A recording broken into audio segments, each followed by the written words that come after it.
읽겠습니다. 고린도후서 4장 7절에서 11절 말씀입니다. 같이 한 목소리로 읽을게요. 시작. 우리가 이 보배를 질그릇에 가졌으니 이는 심히 큰 능력은 하나님께 있고 우리에게 있지 아니함을 알게 하려 함이라. 우리가 사방으로 우겨쌈을 당하여도 쌓이지 아니하며 답답한 일을 당하여도 낙심하지 아니하며 박해를 받아도 버림받지 아니하며 거꾸로 뜨림을 당하여도 망하지 아니하고 우리가 항상 예수의 죽음을 몸에 짊어짐은 예수의 생명이 또한 우리 몸에 나타나게 하려 함이라. 우리 살인자가 항상 예수를 위하여 죽음에 넘겨짐은 예수의 생명이 또한 우리 죽을 육체에 나타나게 하려 함이라. 아멘. 예, 감사합니다, 우리 친구들. 한 주간도 잘 지냈어요? 예, 오늘은 앞자리가 좀 이렇게 비어 보이네요. 그래요. 우리 친구들 혹시 도자기 만들기 해봤어요? 안 해봤어요? 해본 친구 이천 같은 데 가서 이천까지는 아니고 해본 친구는 하는 사람밖에 없는 것 같아요. 전사님이 이렇게 빙글빙글 돌아가면서 이렇게 만드는 그거 되게 볼 때마다 해보고 싶었는데 우리 친구들이 영혼과 사랑이라는 영화 알아요? 사랑과 영혼 알아요? 거기 보면 여자 주인공이 너무 딱 멋지게 하고 있으면 남자가 정말 멋있어서 그거 해보고 싶었는데 못 해봤어요. 그 대신 이제 국민학교 때 전사님이 어릴 때 국민학교 때 중학교 때 이제 찰흙으로 이렇게 돌돌 말아가지고 이렇게 만드는 거는 해봤어요. 그래서 선생님 전시도 해주고 그랬는데 요즘에는 이제 도자기 그릇 사용하기도 하고 스텐 그릇도 사용하지만 플라스틱이 대세죠, 그렇죠? 플라스틱 그릇을 많이 사용하는데 옛날에는 진흙으로 만든 토기를 많이 사용했어요. 지금은 이제 이런 진흙 토기는 저기 박물관에나 가야지 볼 수 있죠. 근데 아프리카에 가면은 또 토기 그릇을 사용하기도 하더라고요. 예레미야서 18장 1절에서 6절에 보면 토기는 인간, 토기를 만드는 토기장이는 누구? 하나님, 하나님으로 비유했어요. 질그릇이나 톡이나 비슷해요. 그래서 그냥 전사님이 섞어서 사용을 할 거예요. 하나님은 예레미야에게 토기장의 집으로 가라고 하셨어요. 옛날 선지자들은 하나님께서 눈으로 보고 귀로 듣는, 직접 또 행동하는 이러한 시청각 교육을 많이 하셨어요. 그래서 전사님도 토기와 비슷한 거 하나 가지고 와서 우리 친구들에게 보여주고 싶었는데 토기 비슷한 건 있는데 보석이 없는 거예요, 집에. 그래서 못 가지고 왔어요. 원래 전사님도 결혼할 때 약혼할 때 보물을 많이 받았어요. 근데 집에 도둑이 들어가지고 다 가지고 갔어요. 10대들이 그때 화곡동에서 한창 걔들이 유명했어요. 그래서 뉴스에도 나오고 했는데 결국 이제 잡혔죠. 전사님이 교회에서 예배 드리는 동안에 집에 와가지고 다 뒤져가지고 그것만 싹 가지고 간 거야. 근데 전사님이 그 일로 이제 원통하진 않았어요. 예배를 잘 드려서 은혜가 넘쳤나 봐. 근데 이런 일도 있구나 하면서 넘어가긴 했는데 마음은 안 상했는데 근데 다만 교회에서 예배 드리는 청소년들이 있는데 전사님이 그때 청소년부에서 봉사하고 있었거든요. 근데 청소년들도 있는데 이렇게 친구 잘못 만나가지고 도둑질하러 이렇게 떼로 다니면서 다니다가 결국에는 경찰서에 잡혀가서 뉴스에 나오는 거 보고 참 안 됐다는 생각이 들면서 교회 나오는 우리 친구들이 얼마나 복받은 친구들인지 다시 한번 옛날 생각을 해보니까 또 그런 생각이 들어요. 우리 친구들이 이 자리에 앉아 있는 게 복입니다. 아멘. 예.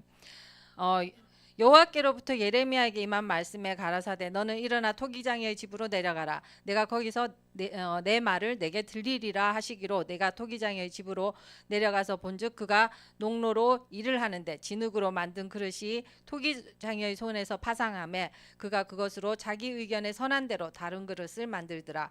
때 여호와의 말씀이 내게 임하니라. 가라사대 나 여호와가 이르노라. 이스라엘 족속아 이 토기장이 하는 것 같이 내가 능히 너희에게 행하지 못하겠느냐. 이스라엘 족속아 진흙이 토기장의 손에 있음 같이 너희가 내 손에 있느니라. 하고 하나님이 말씀하셨어요. 토기장이가 진흙으로 이제 토기를 만들듯이 하나님은 우리를 하나님 마음대로 만드신다는 거예요. 하나님은 선하시니까 선하신 뜻대로 만드신다는 거죠. 토기장이는 자기 마음에 들지 않으면 그릇을 어떻게 했을 것 같아요? 당연히 깨트려서 버리죠. 아까워하지 않으면서 버리더라고요. 진흙으로 만들었으니까 던지면 조각이 나겠죠. 당연히 조각이 난 토기는 당연히 쓸모가 없어요.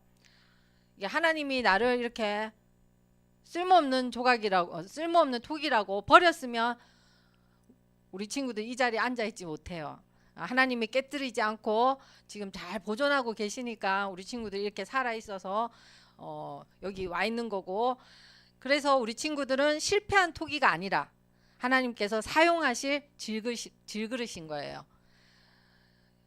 우리 친구들 옆에 친구들에게 우리는 질그릇입니다 한번 정체성을 알려줘요. 우리는 질그릇입니다. 네. 질그릇은 강하지 않고 약해서 깨트리면 깨어지고 강하게 부딪히면 금이 가요. 인간은 그만큼 연약해요. 그런데 하나님은 이 약한 질그릇 안에 보배를 담기를 원하세요. 보배는 아주 귀하고 소중한 물건이나 사람을 뜻해요. 사전에 그렇게 나와 있어요. 그래서 우리는 이 질그릇 안에 하나님께서 계시는, 함께 하시는 이제 하나님의 보배인 거죠. 우리 친구들에게 다시 나는 하나님의 보배입니다 한번 해주세요. 그리고 옆에 처음에 내가 중요한 것이요. 그러니까 나는 하나님의 보배입니다 하고 그 다음에 너는 하나님의 보배야 하고 한번 해주세요. 너는 하나님의 보배야. 자, 우리가 예수님을 믿는 순간, 예수님을 입으로 고백하면 영접하는 순간 예수님의 영이신 성령이 우리 안에 오셔요. 그래서 어떤 어린아이가 예수님을 믿고 이제 영접 기도를 전도사님 따라서 했어요. 하나님, 저는 죄인입니다. 저를 구원하시기 위해 예수님께서 저를 대신해 죽으신 것을 믿습니다. 예수님을 주인으로 고백하니 저의 죄를 용서해 주세요. 예수님, 제 마음에 들어오셔서 영원히 함께 해주세요. 예수님 이름으로 기도합니다. 아멘. 이렇게 영접 기도를 했어요. 그런데 조금 있다가 이 아이의 표정이 막 이렇게 일그러지면서 괴로워하는 거야. 그래서 전사님이 걱정이 돼서 아니 왜 그래, 어디 아프니 하고 물으니까 이 아이가 전사님, 예수님이 저에게 오셨는데 저는 너무 작아서 예수님이 힘드실 것 같아요. 다리도 제대로 못 펴실 것 같아요 라고 이 아이가 말했어요. 우리 친구들 이 아이의 이 순수한 마음을 알겠어요? 그 믿음. 그래서 이제 다 모두들 웃었는데 우리 친구들도 우리 예수님이 그릇 안에 질그릇 안에 보배가 담긴 것처럼 우리 친구들 마음 안에 예수님이 계신 것을 믿죠? 항상 예수님이 우리 친구들을 바라보고 계신다는 것을 잊지 마시기 바랍니다. 우리 친구들에게 퀴즈 하나 낼게요. 이 세상에서 가장 무거운 것이 뭔지 알아요? 우리 선생님이 알고 계시네. 가장 무거운 거? 한이도 알고 있어요. 눈꺼풀. 정말 졸릴 때 아무리 눈을 뜨려고 해도 이 눈꺼풀이 내려오죠, 그렇죠? 뭐 눈이 작은 친구들은 뭐 별로 안 느낄 수도 있는데 눈 큰 친구들은 눈이 정말 뜨고 싶은데 못 뜨는 경우가 있을 거예요.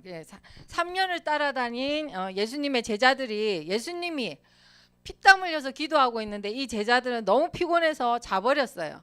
전사님은 처음 예수님 믿을 때는 이거 이해가 안 갔거든요. 아무리 그렇지만 어떻게 스승님이 저렇게 기도하는데 잘 수 있냐 생각했는데 지금은 이제 이해가 가요. 눈꺼풀이 제일 무겁다는 걸 알았어요.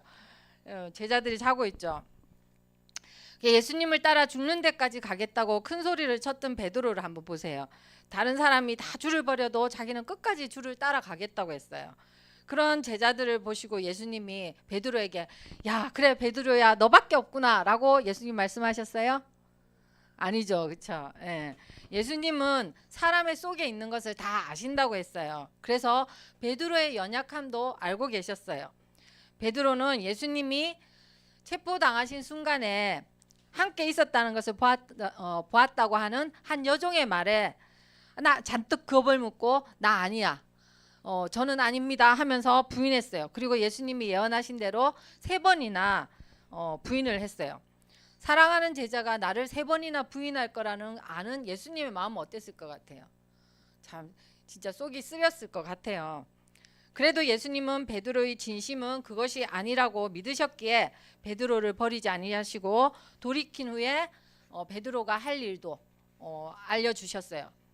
하나님은 우리의 연약함을 아시고 그 연약함 자체를 나무라시지는 않으세요. 그 연약함 때문에 예수님을 더욱더 의지하기를 원하세요. 자고 있는 제자들을 좀 예수님도 육신적으로는 30살에 아주 혈기왕성한 남자였어요. 근데 제자들이 자고 있으면 웬만한 사람들 같으면 발로 툭툭 차면서 야 일어나 그랬을 수도 있어요. 전사님도 우리 딸들이 안 일어나면 막 발로 찰 때도 있었거든요. 그런데 예수님은 그러지 않으셨어요. 베드로에게 너희는 나와 함께 1시간도 깨어 기도할 수 없더냐 하시면서 시험에 들지 않게 깨어 기도하라고 하셨어요. 마음은 원하는데 육신이 약하구나 하고 인간의 연약함을 이해하시고 안타까워하셨어요. 하나님께서 선악과를 먹은 아담에게 내가 얼굴에 땀이 흘러야 식물을 먹고 필경은 흙으로 돌아가리니 그 속에서 내가 치함을 입었습니다. 너는 흙이니 흙으로 돌아갈 것이니라 하셨어요. 창세기 3장 19절에 말씀하셨어요. 네. 우리 친구들은 흙이 더럽다고 생각해요? 예, 사실 흙 자체가 더럽지는 않아요. 예, 인간은 흙에서 지음을 받았고 동물들도 그렇고 식물도 흙에 뿌리를 두고 생명을 이어가요. 흙은 우리에게 먹거리를 주고 비가 내리면 비를 받아주죠. 농부에게 흙은 아주 소중한 거예요. 전도사님은 도시에서 자라서 흙을 이렇게 맨발로 밟고 막 이런 장난은 안 해봤거든요. 그런데 요즘에는 맨발로 양말까지 다 벗고 맨발로 정말로 땅을 밟고 이렇게 걸어 다니는 운동을 하면 좋다고 해서 우리 친구들 해봤어요.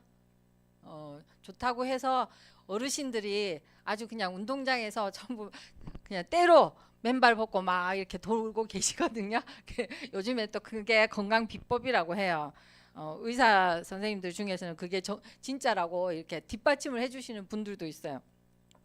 어쨌든 우리가 신발을 신고 우리는 다니는데 원래는 이제 흙에서 땀 흘리면서 고구마를 캐거나 하면 굉장히 기쁨이 있어요. 우리 친구들 유치원 다니거나 할 때 아마 그 농장 같은 데 가서 고구마 캐고 이런 거 안 해봤어요? 예, 해봤죠. 예, 아주 소중한 체험이에요.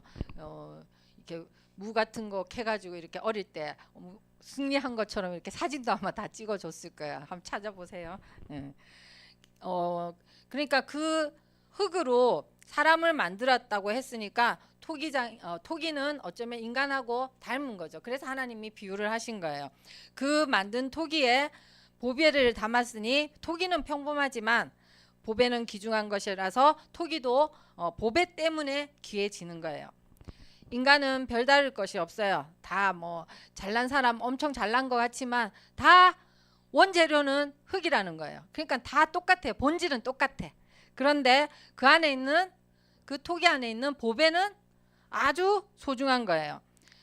우리 친구들이 그릇에 오줌을 담으면 뭐가 되겠어요? 요강이 되죠. 그렇죠? 요강 알아요? 우리 친구도 모를 것 같은데 전사님 어릴 때는 화장실이 이렇게 집 안에 있으면 아주 부잣집이었고 다 밖에 있었어요. 그래서 밤에 겨울에 화장실 가기 힘드니까 요강 갖다 놓고 사용을 했거든요. 지금도 시골에는 사용하는 데도 있어요. 근데 오줌을 담으면 요강이 되지만 다이아몬드를 담으면 아주 귀중한 것이 되는 거죠. 그렇죠? 예. 이 보배를 담은 질그릇과 같은 사람이 또 어떤 사람인지 또 하나님께서 말씀하고 있어요. 우리 친구들과 같이 아까 본문을 읽었는데 우리가 사방으로 우겨쌈을 당하여도 쌓이지 아니하며 답답한 일을 당하여도 낙심하지 아니하며 박해를 받아도 버림받지 아니하며 거꾸러뜨림을 당하여도 망하지 아니하고 우리가 항상 예수의 죽음을 몸에 짊어짐은 예수의 생명이 또한 우리 몸에 나타나게 하려 함이라. 아멘. 우리 친구들이 인생이 정말 평탄하고 힘든 일이 없었으면 좋겠지만 하나님께서는 그렇다고 약속은 안 해주셨어요. 이 사방으로 우겨쌈 당하고 답답한 일, 박해받고 거꾸러뜨림 당하고 이 인생에서 힘든 일들이 있다는, 그러니까 거꾸로 읽으면 있다는 뜻이에요. 우리 친구들이 지금 새로운 이 해가 끝나면 새로운 세상으로 나가기 위해서 준비를 하는 친구들도 있을 거예요. 아까 선생님이 기도를 했는데 학업을 계속할 친구들도 있고 또 취업을 할 친구들도 있는데 세상은 엄청 각박하고 엄청 힘든 곳입니다. 비바람이 치고 폭풍우가 치는 곳이에요. 우리 친구들이 지금은 아직 어려서 부모님의 그늘 안에 학교에 또 교회에 이렇게 어떻게 보면 온실 속에 있는 것처럼 있지만 세상으로 나가면 굉장히 우리 친구들이 감당하지 못할 일들도 만날 수 있어요. 하나님이 그런 일이 있다는 것을 는지시 말씀해 주시면서 그렇지만 너희들이 절대 낙심도 안 하고 버림받지 않고 또 망하지 않는다고 그렇게 우리에게 용기를 주고 계신 거예요. 우리 친구들이 사방으로 우겨쌈 당하는 것 같은 그런 답답함을 경험해 본 적 있어요? 아직까지 그런 경험 안 해봤어요? 사방으로 우겨쌈을 당했다고 한번 생각해 보세요. 이러지도 저러지도 못하는 상황. 바울은 복음 전하다가 그런 상황들을 맞닥뜨렸어요. 그리고 예수 믿는다고 우리 친구들이 만약에 미움을 받는다고 생각을 해보세요. 그러면 굉장히 위축이 될 거예요. 그래서 예수 믿는 것을 속으로 이렇게 숨기고 드러내지 않고 있는 경우도 있죠. 자, 우리가 사방으로 우겨쌈을 당한 경우를 성경에서 가장 뚜렷하게 볼 수 있는 한 장면이 있어요. 열왕기하 6장을 보면 엘리사 시대에, 엘리사도 선지자죠. 아람 왕이 엘리사를 잡으려고 밤에 군대를 풀어서 그가 있는 도단이라는 성을 에워쌌어요. 아침에 엘리사의 종 게하시가 일어나 보니 군대가 다 자기들을 둘러싸고 있는 거예요. 옛날에는 군대가 이렇게 둘러싸거나 하면은 죽음밖에 없어요. 옛날에는, 지금은 뭐 전쟁 일어나도 어떻게 포로를 해라 뭐 그런 규정들을 이제 인류 문명이 발달하면서 그런 거를 서로 조약을 맺고 하잖아요. 뭐 그래도 안 지키지만 그렇지만 이때는 둘러싸서 군대가 둘러싸면 다 죽음이거든요. 그러니까 너무 놀랍고 두려워서 엘리사에게 달려가서 선생님 큰일 났습니다. 큰일 났습니다. 우리가 다 죽게 생겼습니다. 밤새 아람 군대가 우리를 다 둘러 진치고 있습니다. 라고 보고를 했어요.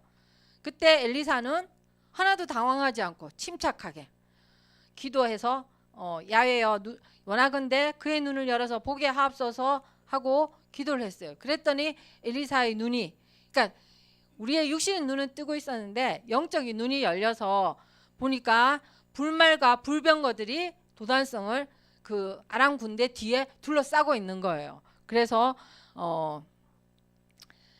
하나님께서 엘리사의 기도대로 자신들을 보호하고 있다는 것을 알 수 있었어요.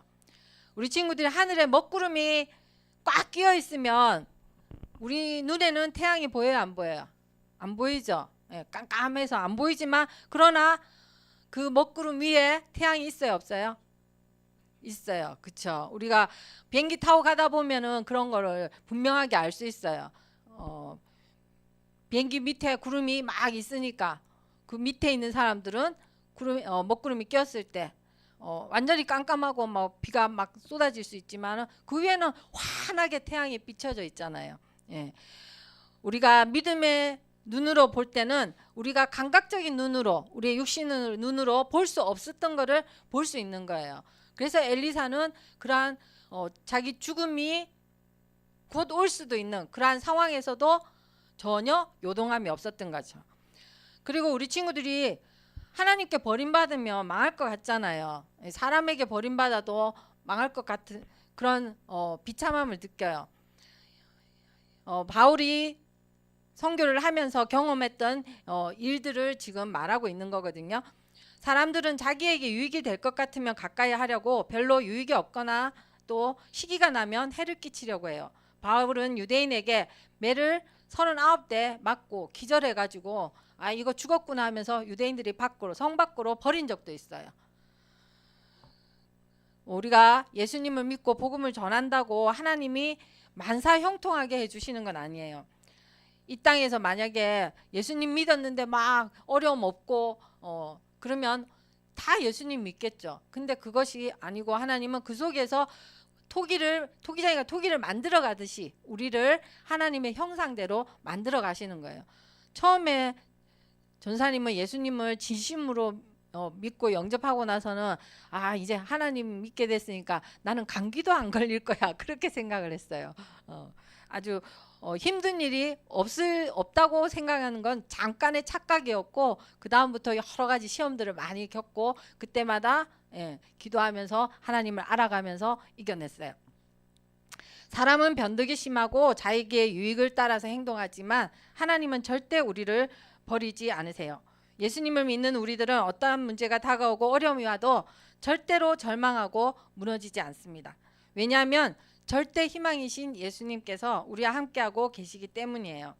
예수님이 우리와 함께하고 계시기 때문에 우리는 어떤 어려움이 다가와도 넉넉히 이길 수 있어요. 예수님을 믿는 사람은 착해야 한다는 생각을 많이 하죠. 우리 친구들도 그 이야기를 많이 들었을 거예요. 물론 틀린 말은 아니에요. 착하다는 것이 그저 사람들의 요구를 맞춰주고 예의하는 거하고는 달라요. 답답한 일을 당한다고 해서 가만히 있지 않아요. 우리 친구들 요셉을 한번 보세요. 요셉이 형들의 시기로 17살이라는 나이. 우리 친구들 중에 17살인 친구 한번 손 들어보세요. 여기 한 명.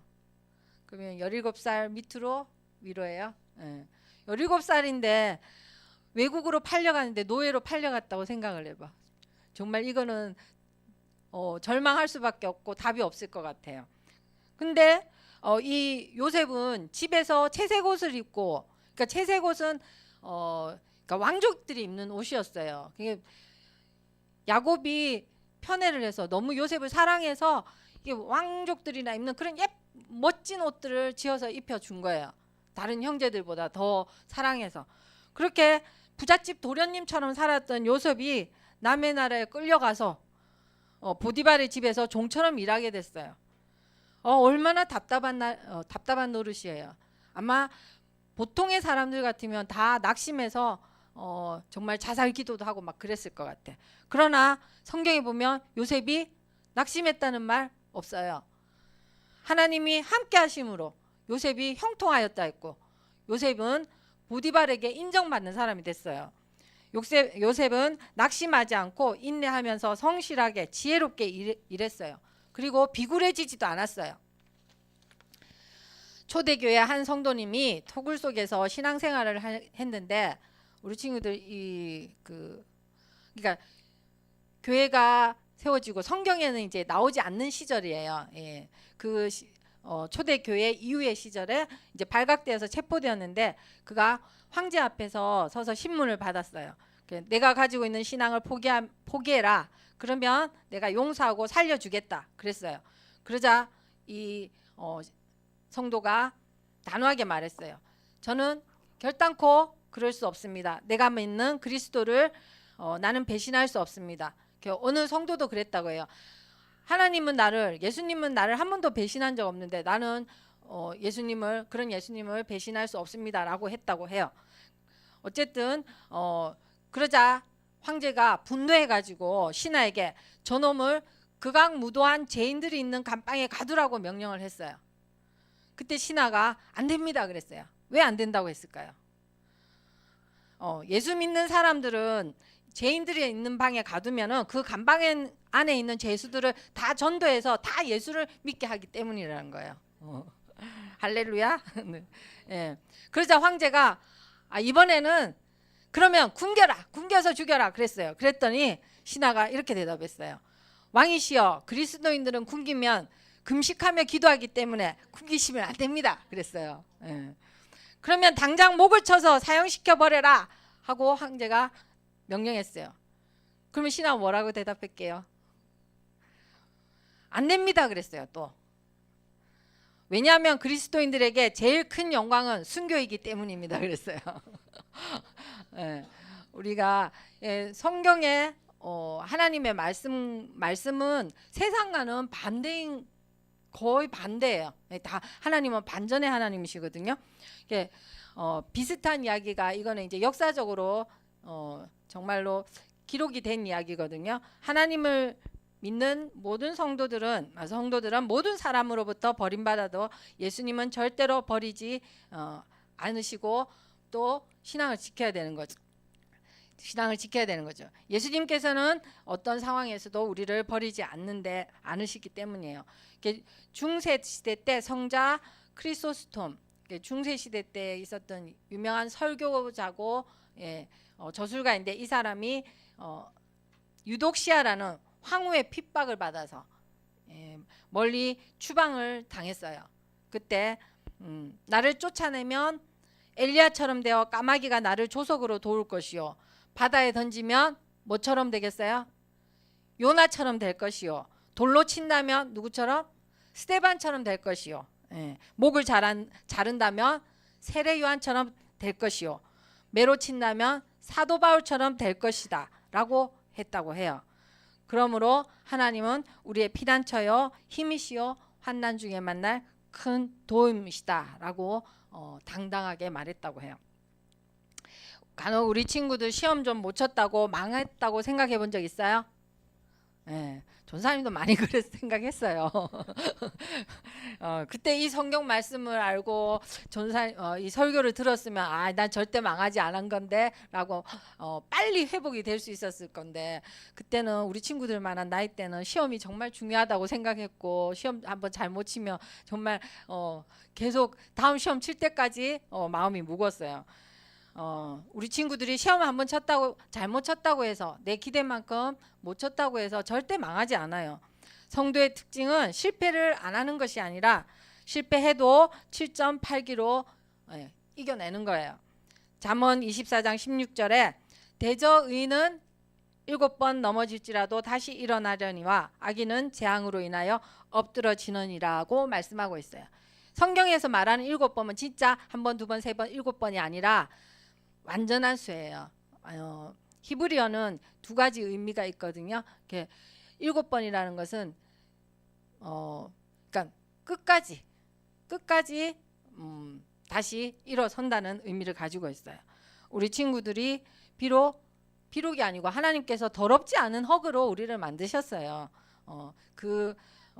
그러나 그 속에 보배이신 예수님을 보내주셔서 우리와 영원히 함께 하시고 우리를 버리지도 떠나지도 않는다고 하셨어요.